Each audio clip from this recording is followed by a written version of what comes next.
In the vast, flat expanse of the Texas Panhandle, the horizon is a constant companion. It is a landscape defined by wind, dust, and an overwhelming sense of isolation. Here, the roads form a grid across the earth, stretching for miles without a curve or a building to break the monotony. It is a place where you can see a storm coming from 50 miles away, but it is also a place where the truth can disappear into the red dirt, never to be seen again. West of Amarillo lies a stretch of road known as Helium Road. It is not a thoroughfare. It is not a shortcut. It is a destination of solitude. On the night of April 8th, 2014, the silence of Helium Road was broken not by the wind, but by the frantic realization of a tragedy. A local, navigating the rough terrain in his pickup truck, noticed a black shape in the distance. As he drew closer, the shape resolved into a Chevrolet Tahoe, parked haphazardly on the shoulder. Its nose pointed toward a ditch. It looked abandoned. But in this part of the country, cars aren't just abandoned. As the man slowed his vehicle, he saw figures emerging from the brush, family members who had gone searching. They were waving their arms, their faces twisted in shock. Lying on the ground, next to the driver's side door, was the body of a woman. Her name was Robin Spielbauer. She was 32 years old, a mother of two, and a woman who had spent years trying to untangle herself from a toxic web of relationships. What appeared at first to be a roadside robbery gone wrong would soon unravel into one of the most psychologically complex cases in Texas history. It was a case that would feature a love triangle so entangled it baffled investigators. It would involve a murder weapon painted a bright, innocent pink, and ultimately, it would turn on invisible digital signals floating through the air. Signals that would condemn one person and save another from life in prison. Welcome back to Beyond the Crime. This is the story of a perfect frame-up, stolen valor, and the science of truth. This is the case of Robin Spielbauer. To understand the violence of that April night, we must first understand the years of psychological warfare that preceded it. The story revolves around three people: Robin, the victim; Katie, the rival; and JD, the center of their world. Robin Bledsoe moved to Amarillo as a teenager. She was the product of a military upbringing. Her parents were strict but loving, instilling in her a sense of duty and a desire for a structured, traditional life. Robin wasn't looking for adventure. She was looking for safety. She wanted the white picket fence, Sunday dinners, and a partner she could rely on. In 2002, she met Jeremy David Spielbauer, known to everyone as JD. On the surface, JD was the answer to Robin's prayers. He was polite, charming, and carried himself with the rigid posture of a soldier. He told Robin and everyone else in town that he was a Marine. He spun elaborate tales of his service, describing tours of duty in Iraq and Afghanistan. He spoke of the brothers he lost and the PTSD that haunted him. For Robin, who respected the military above all else, this made JD a hero. It also made him vulnerable, triggering her nurturing instinct. She wanted to heal him. They married quickly in 2005 and settled into what looked like a happy life. They had 2 daughters. They bought a house. They attended the Cowboy Church, a massive congregation that catered to the rural culture of the Panhandle. But the hero was a fraud, and the marriage was a lie. Through their church, the Spielbauers met Katie Phipps. Katie was a single mother, boisterous, outgoing, and energetic. She and Robin became fast friends. But JD saw an opportunity. He began to groom Katie, presenting himself as the unhappy husband trapped in a loveless marriage. To cement her trust, and perhaps to lay the groundwork for a future he hadn't yet planned, JD bought Katie a gift, a Sig Sauer P238 with a custom pink finish. He told her it was for her protection. In reality, it would become the instrument of her destruction. An affair began. In a small town, secrets have a short shelf life. When Robin discovered the affair, she was devastated. But the betrayal went deeper than just infidelity. JD didn't just leave Robin. He replaced her with her best friend. And in a twist that added daily psychological torture to the mix, JD and Katie moved into a house on the exact same street, just a few doors down from Robin and the children. Imagine the daily reality for Robin Spielbauer. Every time she left her driveway, she had to look down the street and see her ex-husband's truck parked at her former friend's house. By 2013, JD had married Katie, but a leopard does not change its spots, and a narcissist does not stop needing supply. JD became bored with Katie. Incredibly, he began cheating on his new wife with his ex-wife. He began slipping back down the street to see Robin, rekindling a physical relationship with the woman he had previously discarded. The dynamic had inverted. Now Katie was the jealous wife, and Robin was the other woman. The tension on that quiet suburban street was palpable. There were screaming matches in front yards. There were threatening texts. It was a powder keg, waiting for a spark. Back on Helium Road, investigators were processing the scene. The medical examiner would later determine that Robin had been beaten with a blunt object, suffering severe trauma to her face and head. However, the cause of death was a single gunshot wound to the back of the head. The bullet was a .380 caliber. The scene was staged to look like a robbery. Robin's pockets were turned out. Her cell phone was missing, and her wallet was gone. But seasoned detectives know that robbery victims are rarely lured to remote, dead-end roads in the middle of the night. This was personal. As crime scene technicians dusted the vehicle for prints, they found something strange on the driver's side window. The glass wasn't shattered, but it was chipped. There was a distinct impact mark, as if someone had hammered on the glass to get the driver's attention. Embedded in that impact mark was a smear of foreign material. It wasn't rust, and it wasn't dirt. It was paint. Specifically, it was a bright, distinct shade of pink. But down in the dirt, they found something even more definitive. Lying in the dust were tiny, jagged shards of pink plastic. The force of the impact against the window had been so violent that it had actually shattered parts of the gun's magazine plate. They weren't just looking for a pink gun. They were looking for a broken one. This wasn't factory paint. This was a custom coating, often used on aftermarket accessories. The investigators carefully scraped samples of the pink substance into evidence bags. They didn't know it yet, but they had just found the detail that would eventually unlock the entire case. With the body identified, the detectives did what they always do. They looked at the timeline.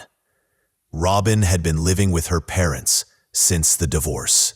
Her mother told police that Robin had received a text message earlier that evening, put on her shoes, and said she would be back shortly. She never returned. The investigation immediately bifurcated toward the two people with the strongest motives: JD, the cheating ex-husband, and Katie, the scorned wife. JD was brought into the interrogation room first. In cases of domestic homicide, the current or former partner is statistically the most likely perpetrator. Detectives watched his body language closely. JD was calm. He was polite. He sat with a relaxed posture, answering questions with a yes, sir, and no, sir. But in forensic psychology, too calm can be a red flag. Most innocent spouses, upon learning their ex-wife and mother of their children has been murdered, exhibit signs of shock, grief, or confusion. JD exhibited management. The interrogator asked, JD, walk us through your night. Where were you? JD replied, I was home all night. I got off work, went home. I had this really weird feeling. Just a bad feeling in my gut that something was wrong with Robin. This statement's critical. Criminal profilers call this distancing or magical thinking. Suspects often invent a premonition to explain why they might have been anxious or acting strangely, without admitting they knew the murder was happening. It allows them to possess the knowledge of the death without admitting the cause. JD continued, I texted her to ask if she was okay. She didn't write back, so I just drank some beers with my uncle and passed out on the couch. But the detectives had already pulled the raw logs from the cell towers. They knew JD was lying. The interrogator pressed him. You say you texted her to check on her? Because we have your phone records here, JD, and that's not what the texts say. The detective slid a piece of paper across the table. At 9:20 p.m., you texted her, are you ready? And she replied, yup. And you replied, ready for what? What were you ready for, JD? Watch the shift. This is the moment of leakage. JD realizes his passive alibi is broken. He has to construct a new narrative on the fly that incorporates the evidence but still proclaims innocence. JD stammered, oh, right. Yeah, we were supposed to meet. She was supposed to come over to the house. We needed to talk about child support. She was demanding money, but she never showed up. I waited for her, but she flaked. He then pivoted to a tactic known as misdirection. He needed to take the heat off himself and place it on someone else. JD said, honestly, I was worried about Katie. Katie hates Robin. Like, really hates her. I actually made Katie leave the house that night. I sent her to a friend's place because I didn't want her there when Robin came over. If Katie saw Robin, it would have been a war zone. JD was painting a picture of himself as the weary mediator caught between two volatile women, and the detectives listened. Because when they looked into Katie Phipps, everything JD did to happen, said about her rage, appeared to be true. If JD was the cool manipulator, Katie Phipps was the firestorm. When police examined her digital footprint, they found a woman on the edge of a breakdown. Katie knew JD was slipping away. She knew he was seeing Robin again. Her text messages to JD in the weeks leading up to the murder were vitriolic. They were filled with threats, insults, and raw pain. But one text message stood out. It was sent to JD just days before the murder. The text read, "My dreams of a happy family are gone. I will not make you carry this burden any longer. You started this. I will finish it." To a homicide detective, the phrase, "I will finish it," sounds remarkably like premeditation. Police obtained a search warrant for the Spielbauer home.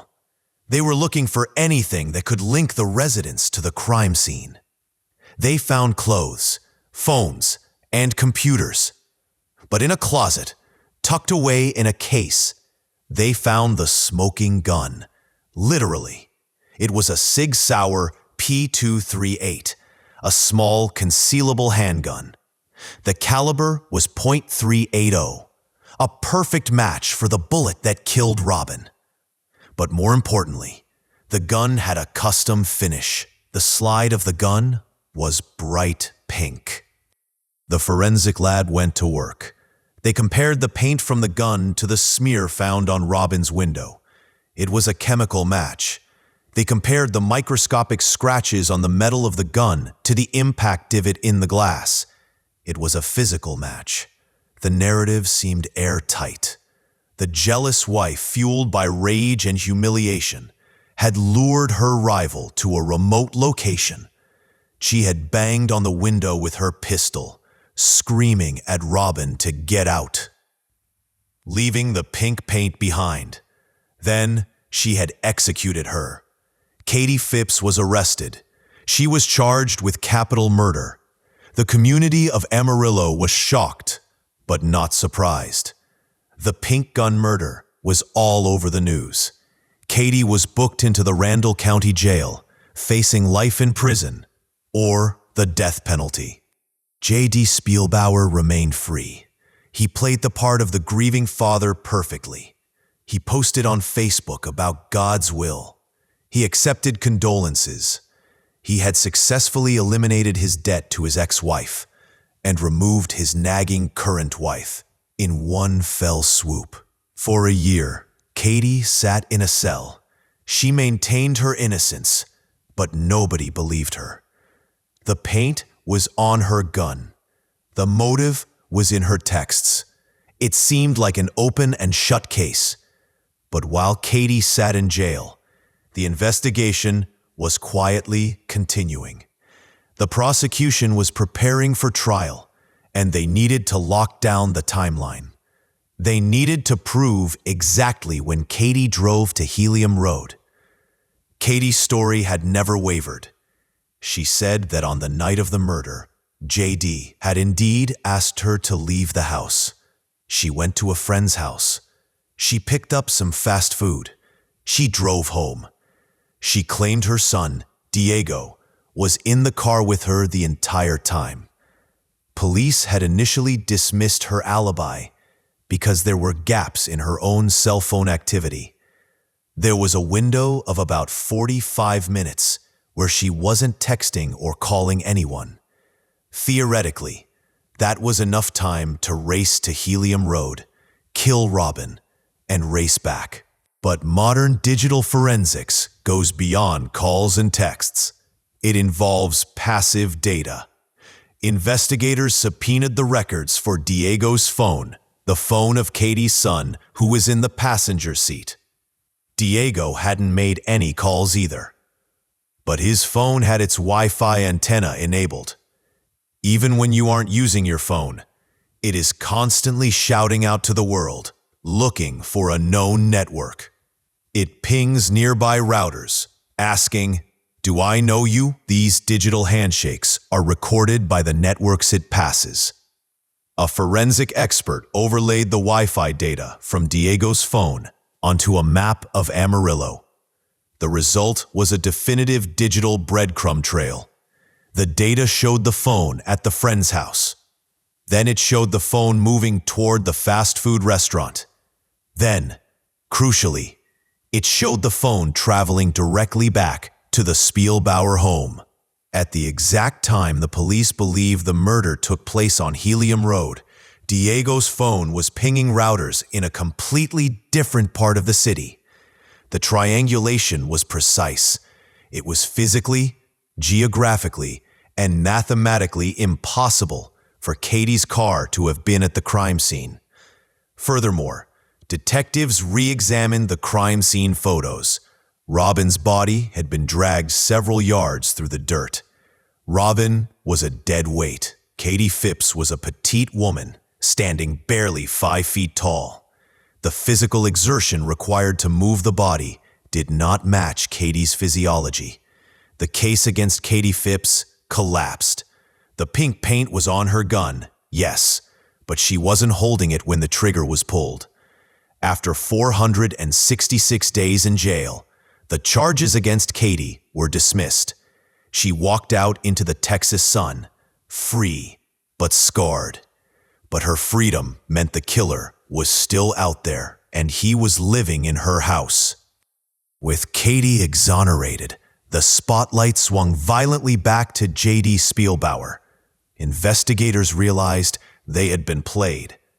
They had allowed a murderer to direct their investigation. Now, they took a harder look at the man behind the Marine mask. They ran a standard military background check, something that, surprisingly, hadn't been done in depth at the start. The response from the Department of Defense was swift and damning. Jeremy David Spielbauer had no record of the service he claimed. He was not a Marine. He had never been to Iraq. He had never been to Afghanistan. The PTSD, the combat stories, the brothers he lost, it was all a fabrication. This is a hallmark of pathological narcissism and psychopathy. Stolen valor isn't just a lie about a job. It's a theft of honor to manufacture unearned respect. JD had built his entire identity and his marriage to Robin on a foundation of total deceit. If he could lie about war, he could lie about murder. Detectives reconstructed the crime with JD as the perpetrator. The theory was chilling in its calculation. JD knew Robin was becoming a problem. She was demanding back child support, but the immediate trigger was a fight over a tax return check totaling roughly $5,000. JD felt entitled to the money. Robin refused to hand it over. To a narcissist losing control, that refusal was a capital offense. He also knew Katie was a problem. She was volatile and jealous. So he devised a plan. He took Katie's distinctive paint gun, a weapon he had gifted her and knew was linked to her public persona. He lured Robin to Helium Road, under the guise of paying her or discussing the kids. He drove his own truck, likely keeping the pink gun hidden. When he arrived, an argument likely ensued. In a rage, or perhaps as a cold calculation to leave evidence, he used the butt of the pink gun to smash on her window. This transferred the paint and the plastic shards found in the dirt, creating the forensic signature of his wife. He then shot Robin. He dragged her body into the ditch. He took her phone to delay the discovery. He drove home, cleaned the gun, and put it back in Katie's closet. Then he sat on the couch, drank a beer, and waited for the premonition to hit him. When police brought JD back in, his arrogance began to crack. Confronted with Katie's alibi and his own cell phone data, which placed him near Helium Road, he changed his story for the third time. JD admitted, "Okay, I was there. I admit it. I drove out to Helium Road to talk to Robin." He had gone from "I was asleep" to "she stood me up" to "I was at the murder scene." JD continued, "But I didn't kill her. We were talking and then Katie showed up. She must have followed me. She had the gun. She started banging on the window. I panicked. I didn't want to get in the middle of it. So I just drove away. I left them there." JD was now asking the jury to believe that he, a self-proclaimed protector and fake Marine, drove his ex-wife to a dark road, was ambushed by his current wife, and simply fled the scene, leaving the mother of his children to be executed. It was a cowardly lie, and it was disproven by the same CCTV footage that cleared Katie. Cameras on the route showed JD's truck heading toward Helium Road. They never showed Katie's car. The trial of J.D. Spielbauer began in 2016. The prosecution laid out the timeline, the forensic deception, and the history of lies. They painted J.D. not as a crime of passion killer, but as a cold-blooded manipulator who treated the women in his life like chess pieces. The jury deliberated for less than a day. They found Jeremy David Spielbauer guilty of capital murder. He was sentenced to life in prison. But the nightmare wasn't quite over. In 2020, an appeals court overturned JD's conviction on a legal technicality regarding jury selection. For a year, the families held their breath, fearing a retrial. It wasn't until October 2021 that the higher courts reinstated the conviction, finally locking the door on Jeremy Spielbauer for good. The twist in the tale of this story isn't the verdict. It's what happened to the survivors. Katie Phipps had lost everything. She was the other woman who became the wrongfully accused. The community hated her. Robin's parents hated her. But as the truth about JD came out, something remarkable happened. Robin's parents realized that Katie was also a victim of JD's manipulation. They realized that Katie had not killed their daughter. In an act of grace that is almost impossible to comprehend, Robin's parents reached out to Katie. They reconciled. They bonded over the loss of Robin and the shared betrayal by JD. Today, Katie Phipps is close with Robin's family. She has helped raise Robin's daughters. The woman who once texted, "I will finish it," became a guardian to the children of the woman she hated. J.D. Spielbauer sits in a Texas prison cell. His appeals have been exhausted. The man who faked a life of honor will die in a cage of disgrace. The murder of Robin Spielbauer serves as a dark reminder of the dangers of pathological personalities. It reminds us that the most dangerous weapon isn't a gun, it's the ability to manipulate reality. And it reminds us that while lies can travel halfway around the world, while the truth is putting on its shoes, eventually, the truth and the science will catch up. If you appreciate the research that went into this video, please consider subscribing to Beyond the Crime. We'll see you in the next investigation.